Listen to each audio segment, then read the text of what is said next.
خصك تعرف حاجه يا راضي ولا بردي ولا كيقولوا لك، خصك تعرف باللي عندك ميمتك راها في المغرب وعندك مرتك وعندك ولادك وراهم عايشين في المغرب بسلم وسلام. انت راك تضرب في الوطن وراك تضرب في المغرب وراك تضرب في الملوك وراك تضرب في الدوله المغربيه. لو كان الكونتر وكنت في شي دوله فيها رئيس وعندك ولادك في ديك الدوله اللي فيها رئيس، والله حتى يديو لك امك ويديو لك اولادك ويحبسوهم في الحبس حتى تدخل. بصح احمد ربي ملي كاين مملكه وكل حق يدي حقه.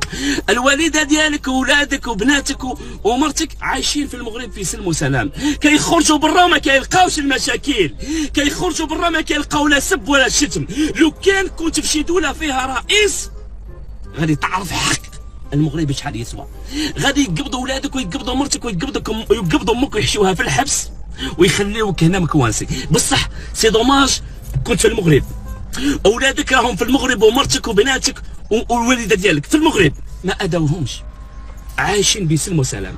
خصك تحشم تقول لما راها في المغرب ومرتي راها في المغرب ما نضربش بهذه الطريقه، ندير حوايج اخرين بصح ما نضربش في الملوك، ما نضربش في الدوله المغربيه، لان ما راها تما ومرتي وخوتي. انت ما حشمت من امك، ما حشمت من باك، ما حشمت من الدوله المغربيه. غير امك لو كان فوتي غير في وجه امك وما تسبش الوطن وما تسبش الملوك. بصح انت ماشي راجل، انت شمات وخاين الوطن. معطي لجدو اللي كنت في التلفازه المغربيه وكنت عايش مخير واللي تضرب في الملوك واللي تضرب في الوطن. بصح ربي يخلصك ان شاء الله. شوف الدوله المغربيه متهليه في ولادك ومتهليه في امك ومتهليه في مرتك وما اداوهمش.